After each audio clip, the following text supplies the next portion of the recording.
کہ ہم گھر بیٹھ کر کوئی ہنر سیکھ لیں۔ اماں نے ہماری رائے سے اتفاق کیا، مجھے اور عظمیٰ کو گھر بٹھا لیا کہ سلائی کڑھائی سیکھ لو گی تو آگے چل کر 4 پیسے کما لو گی۔ والد صاحب بھی کچھ سوچنے پر مجبور ہو گئے۔ ابو کو ہم سے زیادہ بیٹوں کی فکر تھی، وہ کسی طور پر ہاتھ میں نہیں آ رہے تھے، جبکہ خالی ذہن شیطان کا گھر ہوتا ہے۔ میرے دونوں بھائی ابو کی آنکھ بجتے ہی دور نکل جاتے، وہ دیہاتی لڑکوں میں بیٹھتے اور مرغ لڑاتے، یہ مزے سے مرغوں کی لڑائی سے لطف اندوز ہوتے یا گھنٹوں کبڈی کا کھیل دیکھتے۔ امی کو بہت دکھ ہوتا تھا کہ ناحق شہر سے دیہات آ گئے، اب اولاد نکمی ہو رہی ہے، اور ابو بڑبڑاتے کہ اچھا بھلا روزگار تھا، اب ہاتھ دھرے کے دھرے ہیں۔ امی نے مجبور کیا تو والد صاحب دوبارہ فیصل آباد گئے، مگر یہاں کا تو نقشہ ہی اور تھا۔ جب فیکٹری مالکان ابو کے واقف تھے، وہ اپنا سرمایہ لے کر ملیشیا اور بنگلہ دیش جا بسے تھے۔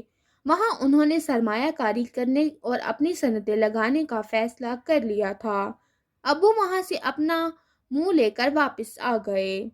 والد صاحب کو کاشتکاری کا کوئی تجربہ نہ تھا، زمین بھی غیر آباد تھی اور رقبہ معمولی سا تھا۔ ان کو سمجھ نہیں آتا تھا کہ کیسے گھر چلائیں اور گزر و اوقات کریں۔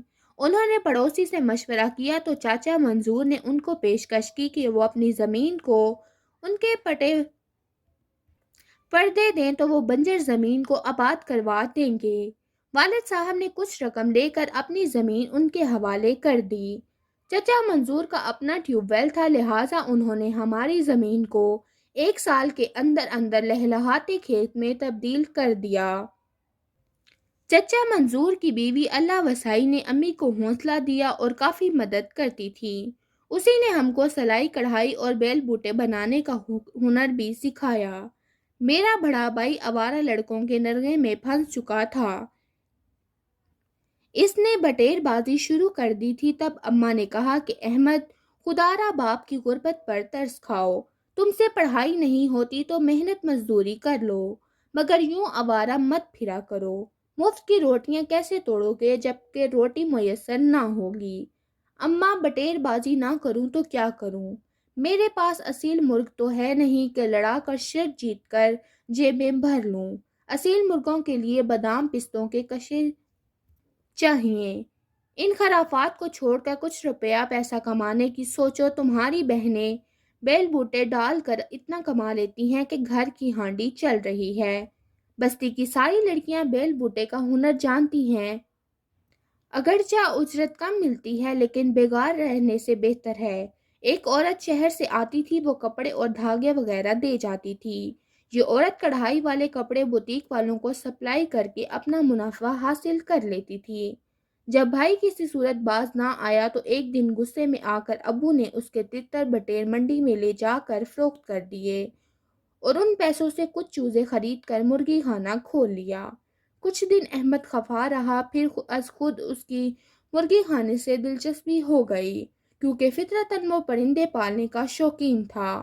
مرغی خانے کی دیکھ بھال اب احمد کے ذمہ داری ہو گئی۔ وقت گزرنے لگا، مرغیاں بڑھتی گئی، یہاں تک کہ تعداد اتنی ہو گئی کہ ان کے انڈے بازار میں لے کر جا کر فروخت کیے جا سکتے تھے۔ یوں خاصی رقم ہاتھ آنے لگی۔ امی جان نے چچی اللہ وسائی سے کچھ مہینے ادھار پر بکریاں خرید لی اور بڑی تعداد میں گھر میں بکریاں بھی پالنا شروع کر دی۔ اب احمد کو ایک اور مشغلہ ہاتھ لگا، اس نے مرغی خانے کے علاوہ بکریوں کا فارم بھی بنا لیا اور یہ کاروبار آگے چل کر بہت منافع بخش رہا۔ 3 سالوں میں ہماری زمین بھی اچھی پیداوار دینے لگی، مال و مویشی رکھ لیے تو دودھ گھی کسی شے کی کمی نہ رہی۔ روز شام کو گوالا دروازے پر آ کر دودھ لے جاتا تھا، غرض اس طرح زندگی کی گاڑی رواں دواں ہو گئی۔ میرا چھوٹا بھائی بہت ذہین تھا، ابو نے اس پر بہن کے پاس شہر ملتان بھجوا دیا۔ ہمارے پھپھا اسکول کے ہیڈ ماسٹر تھے، وہ خود اس کو پڑھاتے تھے۔ اس طرح میرے بھائی نے FSC میں بہت اچھے نمبروں سے پاس کیا تو پھپھا نے اس کو انجینئرنگ کالج میں داخلہ دلوا دیا اور اس کی تعلیم کا خرچہ بھی وہ خود اٹھانے لگے۔ وہ میرے بھائی کو اپنا داماد بنانا چاہتے تھے۔ بستی کی بچیوں کو امی جان قرآن پاک پڑھاتی تھی اور میں ان کی سلائی کڑھائی کرتی تھی۔ یوں ہم بہنوں کی زندگی کا ایک مقصد متعین ہو گیا۔ میری پھوپھی کے 2 بیٹے تھے اور ایک بیٹی زلیخا، جس سے ہماری بہت دوستی تھی۔ ان کے بڑے بیٹے کا نام ریاض تھا، ان سے میری نسبت طے تھی، اور میری بہن کی شادی ان کے چھوٹے بیٹے فیاض سے ہونا تھی۔ ریاض نے FSC کی تو میرے ساتھ اس کی شادی کی تیاریاں ہونے لگی۔ جس دن ہمارا نکاح ہونا تھا، فیاض کی کسی بات پر اس کے کلاس فیلو کے ساتھ تو میں ہو گئی، تو اس نے فیاض کو دھمکی دی کہ وہ اسے دیکھ لے گا۔ میرا ریاض سے نکاح بخیر و خوبی انجام پایا گیا، لیکن تقریب کے بعد وہ لڑکا اپنے دوستوں کے ساتھ لے کر آ گیا۔ اس نے فیاض کو دھمکایا اور اس کے ساتھیوں نے گھیر لیا۔ کسی نے آ کر ریاض کو بتایا کہ کچھ لوگ آپ کے بھائی کے ساتھ جھگڑتے ہیں اور مار کٹائی کرنا چاہتے ہیں۔ ریاض وہاں بچ بچاؤ کروانے گیا، تب ایک لڑکے نے اس ہاتھ پر ہاتھ اٹھایا۔ اب اسے جوش آ گیا، یوں دھکم پھیل وہ لڑکا بجلی کی کھمبے سے جا ٹکرایا۔ اس کے سر پر شدید چوٹ آئی، وہ زمین پر گرتے ہی موقع پر جاں بحق ہو گیا۔ مرنے والے کے ورثاء اثر و رسوب والے تھے، وہ ایک امیر باپ کا بیٹا تھا، لہٰذا پولیس ریاض کو گرفتار کر کے لے گئی۔ مرحوم لڑکے کے ورثاء نے ریاض پر قتل کا پرچہ کرا دیا۔ یوں نکاح کے چند گھنٹوں کے بعد ہی دلہا جیل چلا گیا۔ ہمارے گھر میں اس حادثے سے صف ماتم بچھ گئی۔ میری رخصتی کس کے فیصلے تک دی گئی، جبکہ میری چھوٹی بہن عظمیٰ کی فیاض سے شادی ہو گئی۔ ریاض کا کیس چل رہا تھا، فریق مخالف نے ایڑی چوٹی کا زور لگا رکھا تھا کہ کسی طرح اس کو سزائے موت ہو جائے۔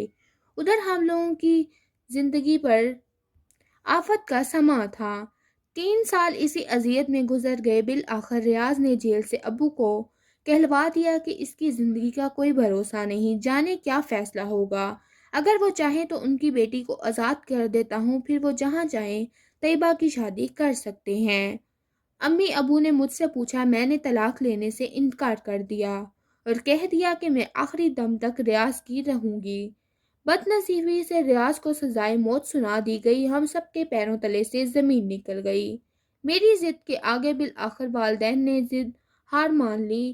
پھر منقوہ ہونے کے ناطے جج صاحب کی خصوصی اجازت سے میری ریاض سے ملاقات کرائی گئی۔ میں نے اسے تسلی دی کہ اللہ تعالیٰ ضرور ہماری دعائیں سنے گا، مایوس نہ ہو، رحم کی اپیل کی گئی ہے۔ یقین ہے کہ اللہ ہم کو ساتھ زندگی گزر کرنے کا موقع عطا کرے گا۔ اب والدین چاہتے تھے کہ میرا رشتہ کہیں اور طے کر دیں، مگر میں اللہ تعالیٰ کی رحمت سے مایوس نہ تھی۔ میں نے دن رات دعائیں کی، بالآخر میرا یقین رنگ لے آیا۔ اللہ تعالیٰ نے کرم کر دیا اور رحم کی اپیل منظور کر لی گئی۔ سزائے موت قید میں بدل دی گئی۔ میرے محبوب کو جیل ہو گئی اور میں ان کے ملنے کی آس پر زندگی گزارنے لگی۔ ابو کے مالی حالات اب کافی سدھر چکے تھے۔ زمین آباد ہو چکی تھی، پیداوار پر گزارا ہو رہا تھا، زمین کی قیمت بھی بڑھ گئی تھی۔ کہتے ہیں کہ وقت بدلتے دیر نہیں لگتی۔ اب ہمارے در پر بھی خوشحالی دستک دے رہی تھی۔ چھوٹے بھائی کی تعلیم کا آخری سال تھا، پھر وہ پڑھائی سے فارغ ہوا تو بہت اچھی کمپنی میں ملازمت مل گئی۔ چھوٹا بھائی آفیسر تھا تو بڑا بھائی اپنا بزنس کر رہا تھا۔ میری بہن اپنے گھر کی سکھی تھی، لیکن میں نے محبوب کی یاد میں زندگی گزارنے کا عہد کر رکھا تھا۔ خدا خدا کر کے 3.5 برس کے بعد ریاض کو رہائی ملی۔ میرے انتظار کی اذیت ختم ہو گئی۔